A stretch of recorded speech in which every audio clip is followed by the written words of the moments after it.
Morning everyone, and for this little session that we're doing on short game, we're going to do some putting. We've moved indoors because we're frozen outside, the golf course isn't covered in snow, and there's still things you can do though to help with your practice during these sort of quieter moments. And we're going to focus on putting, and probably one of the biggest faults I see in people's putting strokes is, unbeknownst to them, they tend to get an awful lot of movement of the body through the stroke, which is going to disrupt how the putter is going to return to the golf ball to get accurate striking.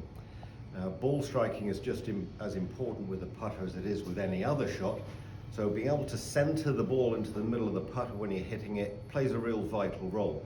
And one of the things I see a lot of is, if I just demonstrate here for a moment, you can see what's going to happen, is we see an awful lot of knee and hip movement during people's putting strokes, which is really extra movement you just don't need.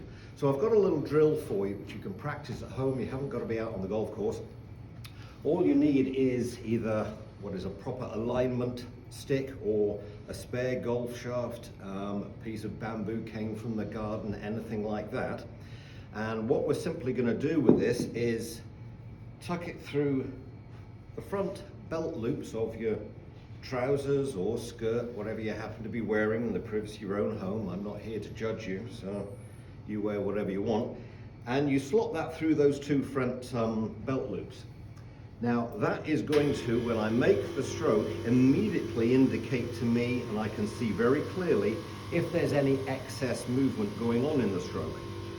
So with that very visual in the corner of my eye, as I make the stroke now, if I move, I can see that starting to sway around an awful lot, which is going to disrupt the stroke.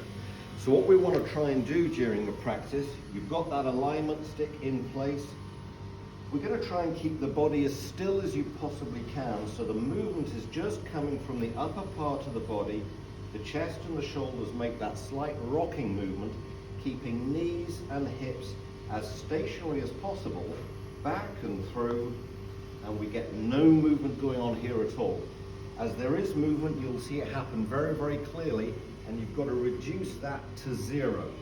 Then you've got a much better chance of returning the putter head back, center onto the golf ball, and getting a better strike.